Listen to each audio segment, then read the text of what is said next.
My own research is on the historical geography of Ireland, which also includes the history of Irish cartography, the history of the mapping of Ireland. Two examples which I think illustrate what the Trinity Virtual Library programme will make possible.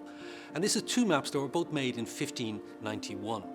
And the first of these is a map of Connacht made by John Brown for the president of Connacht, a man called Bingham. This map was designed to facilitate the government of Connacht by the English Crown administration. Connacht was still largely outside of their direct governmental control at this stage, and the production of a map was a key step in enabling them to govern this unruly province. John Brown used some of the most advanced technology at the time, cartographic surveying technology at the time, to produce the map.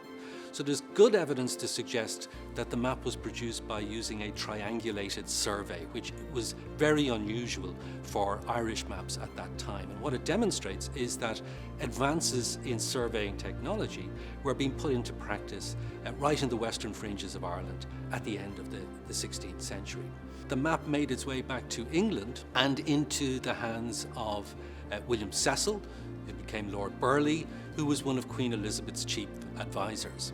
And one of the extraordinary things about John Brown's 1591 map of Connacht is that we have Burghley's own annotations in his handwriting on that map. So we can actually see a top English government official planning and scheming for the administration and the control of the unruly province of Connacht at the end of the 16th century through this extraordinary map. A second map again, 1591, is Francis Jobson's map of Ulster. And this map then is another example of English government attempting to deal with an unruly province in Ireland.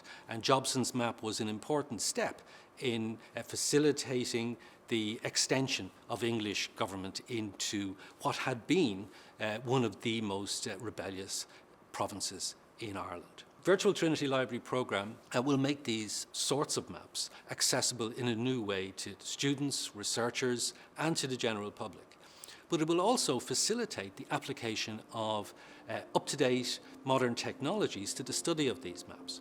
For example, we can use geographical information systems technology to overlay the historic maps on contemporary maps, on aerial photographs, on other historic maps, and this greatly assists the business of using these maps for the purposes of historical research.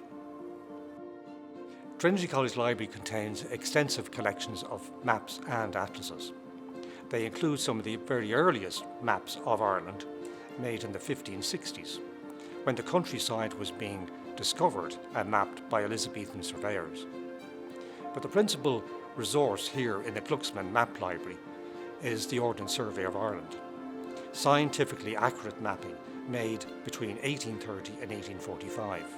The maps were completed in approximately 2,000 sheets on the eve of the Great Irish Famine.